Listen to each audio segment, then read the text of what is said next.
Seluruh masyarakat Republik Indonesia sudah tahu dan bukan merupakan rahasia umum jika figur bakal calon presiden Anies Rashid Baswedan yang berasal dari bangsa Yaman, suku Arab, adalah antitesa daripada semua program-program, semua kebijakan-kebijakan yang telah dibangun dengan kerja keras oleh Presiden Joko Widodo. Dua proyek yang menjadi sasaran tembak Anies Baswedan jika dia terpilih menjadi Presiden Republik Indonesia nanti pada tahun 2024, yaitu proyek kereta api cepat dan proyek IKN atau rencana pemindahan ibu kota baru ke Kalimantan. Sudah dapat dipastikan bahwa jika saja Anies Rashid Baswedan terpilih menjadi Presiden Republik Indonesia tahun 2024 nanti, maka kedua proyek ini hanya akan menjadi sejarah bagi masyarakat Indonesia. Tapi sebelum saya lanjutkan ulasan ini, luangkan waktu Anda untuk sejenak. Jangan lupa like, subscribe, komen konten-konten M2TV, biar kami akan tetap eksis untuk mengulas isu-isu menarik yang tentu akan menghebohkan. Nasib badan manusia tidak ada yang tahu. Untung dan rugi dari kerja keras, dari usaha yang telah dilakukan oleh tiap-tiap orang, itu pun merupakan satu rahasia ilahi. Tetapi setidak-tidaknya sebagai makhluk sosial, kita patut sedikit merasa miris dengan sosok orang yang dapat dikatakan sebagai cendekiawan, pintar, memiliki jenjang pendidikan luar negeri, mantan rektor satu perguruan tinggi, mantan Menteri Pendidikan Republik Indonesia, dan mantan Gubernur DKI Jakarta, tetapi tidak memiliki satu mental sebagai seorang bangsawan yang kuat, tidak memiliki satu mental sebagai bangsa Indonesia yang dapat hidup dengan toleransi dan kerjasama.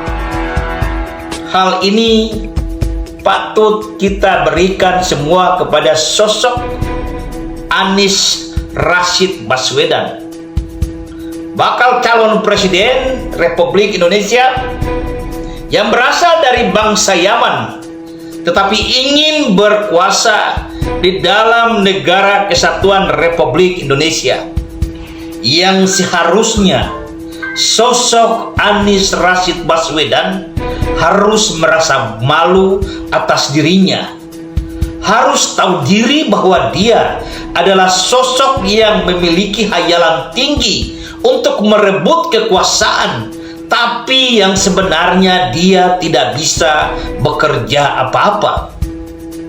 Hal ini telah terbukti ketika dia menjadi Gubernur DKI Jakarta. Dengan menggunakan bermacam dalil, dia memotong bahkan tidak menjalankan program nasional tentang normalisasi Kali-Kali Ciliwung. Bahkan dia menggantikannya dengan program naturalisasi sungai. Hal ini adalah satu kebodohan. Akibatnya apa? Setiap kali hujan sedikit saja, Jakarta banjir. Dan sekarang ini, setelah digantikan dengan Pak Heru sebagai PLT, penjabat Gubernur DKI Jakarta, program normalisasi sungai kembali dijalankan. Beberapa hari yang lalu, bahkan beberapa bulan yang lalu, ketika hujan mengguyur ibu kota Jakarta, alhamdulillah, Jakarta mulai terbebas dari banjir. Ada sinkronisasi kebijakan antara Kementerian PUPR dengan pemerintah DKI Jakarta. Bahkan presiden yang memiliki tanggung jawab atau merasa terpanggil dengan program-programnya semasa dia menjadi Gubernur DKI Jakarta dulu, turun langsung mengecek bersama-sama dengan Pak Heru untuk segera merealisasikan normalisasi sungai-sungai yang ada di Jakarta. Ini adalah bentuk rasa kerjasama yang ada dari pemimpin-pemimpin yang berasal dari pribumi, anak Nusantara yang terpanggil untuk membangun bangsa dan negaranya sendiri. Lalu ketika ada seseorang yang bukan pribumi, berasal dari Jazirah Arab, tetapi bercita-cita besar untuk memimpin negara Kesatuan Republik Indonesia yang besar ini. Dia berharap satu saat nanti semua bangsa-bangsa yang berada di dalam negara Kesatuan Republik Indonesia dapat patuh dan taat serta hormat kepadanya. Dia begitu merendahkan karya-karya nyata yang telah dicapai oleh pemimpin-pemimpin bangsa ini yang berasal dari pribumi.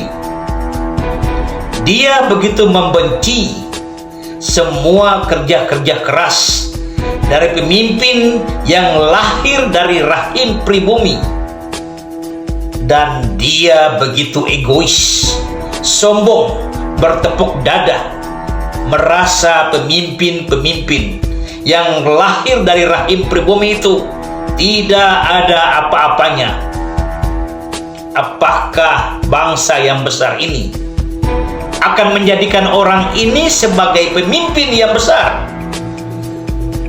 Ingat, jangan sampai kita sebagai bangsa yang besar, bangsa yang cinta kepada tanah airnya, bangsa yang berani mengorbankan jiwa dan raganya untuk membela negaranya, bangsa yang lahir dari kandungan Ibu Pertiwi, bangsa pribumi.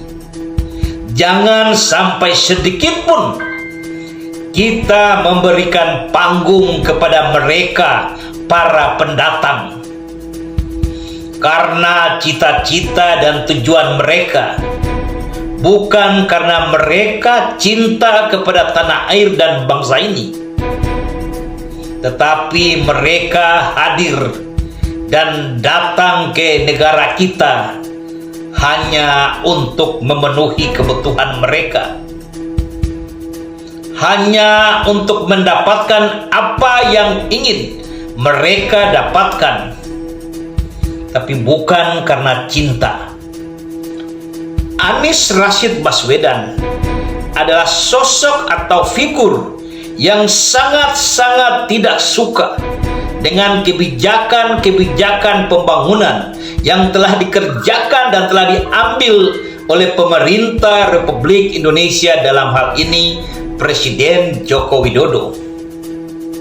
Salah satu kebijakan yang sangat-sangat tidak disukai oleh Anies Rashid Baswedan adalah kebijakan pemerintah pusat untuk memindahkan ibu kota baru dari Jakarta ke Kalimantan. Bahkan kebijakan ini dibahas Anies Rashid Baswedan di Singapura, yang semestinya tidak pantas dilakukan oleh seseorang yang merasa cinta kepada tanah air dan bangsanya.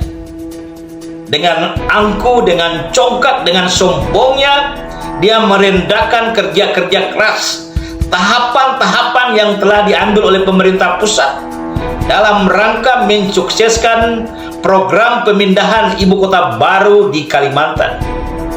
Dia menyatakan bahwa program pemindahan ibu kota baru dari Jakarta ke Kalimantan yang dilakukan oleh pemerintah Republik Indonesia tidak melibatkan publik, padahal dia tidak tahu setiap upaya dan kebijakan pemerintah pusat yang ada hubungannya dengan publik atau masyarakat, pasti pemerintah akan mendengar terlebih dahulu masukan-masukan yang datang dari tokoh-tokoh masyarakat atau para cendekiawan yang memiliki kepentingan dengan program itu.